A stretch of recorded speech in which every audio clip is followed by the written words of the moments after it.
Super ডান্সারে জাতীয় জয়, শিলিগুড়িতে বিজয় যাত্রায় সুকৃতি পালকে সংবর্ধনা।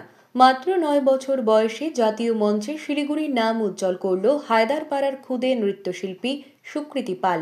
জনপ্রিয় রিয়েলিটি শো সুপার ডান্সার 5-এ কয়েক মাসের কঠোর প্রতিযোগিতার পর প্রথম স্থান অর্জন করেছে সুকৃতির পাশাপাশি আরও একজন এবছর প্রথম স্থান অধিকার করেছে। মঙ্গলবার অর্থাৎ আজ শিলিগুড়িতে ফেরার পর সুকৃতির সম্মানে অনুষ্ঠিত হয় এক বর্ণাঢ্য বিজয় যাত্রা। শিলিগুড়ির বাঘাযতীন পার্ক থেকে হায়দারপাড়া পর্যন্ত চলা এই যাত্রায় হাজির হন শতাধিক মানুষ, স্কুল শিক্ষক শিক্ষিকা, সহপাঠী ও শহরের নৃত্যশিল্পীরা। হুটখোলা গাড়িতে চেপে শহর ঘুরে শুভেচ্ছা গ্রহণ করে ছোট্ট নৃত্যশিল্পী। এই বিশেষ অনুষ্ঠানে উপস্থিত ছিলেন শিলিগুড়ির ডেপুটি মেয়র রঞ্জন সরকার, যিনি সুকৃতিকে পুষ্পস্তবক দিয়ে সম্মানিত করেন। সুকৃতির বাবা, যিনি নিজে একজন স্কুল শিক্ষক, এবং মা দুজনেই এই সাফল্যে আবেগে আপ্লুত। সুকৃতির মা শুক্লা পাল বলেন, মেয়ের সাফল্যে আমরা গর্বিত, ও আরও অনেক দূর এগিয়ে যাক, এই আমাদের আশীর্বাদ। সাংবাদিকদের মুখোমুখি হয়ে সুকৃতি জানায়, আমি আরও রিয়েলিটি শোতে অংশ নিতে চাই, নাচ নিয়ে আরও শিখতে ও বড় হতে চাই। শোনার পর থেকে খুবই আনন্দিত। আমাদের শহরের মেয়ে, একটা ছোট্ট মেয়ে সুকৃতি, ওর সঙ্গে আমার দেখা হয়েছিল স্কুলে। তখন ওকে আশীর্বাদ করেছিলাম।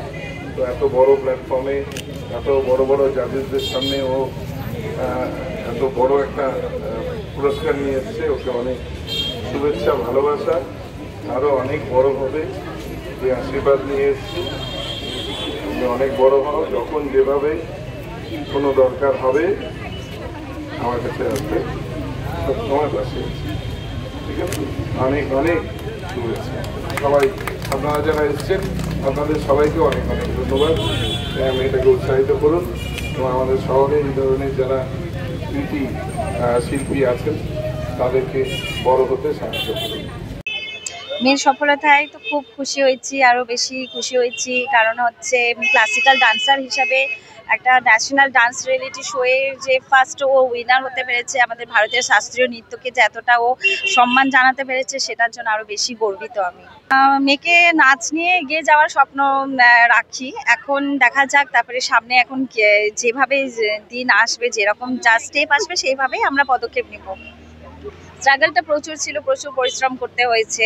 ও তো প্রচুর পরিশ্রম করেছে, তার সাথে আমি, ওর বাবা, সবাই আমরা তিনজনেই প্রচুর খেটেছি ওর পিছনে। তার জন্যই আজকে এই সফলতাটা ওকে দিতে পেরেছি। আর ওর সবথেকে বেশি ওর টিচাররা, যারা ওর নৃত্যগুরু রয়েছেন, তারা ওকে প্রচুর সাপোর্ট করেছেন। তাদের প্রত্যেকের জন্যই আজকে আমরা এই দিনটা দেখতে পাচ্ছি।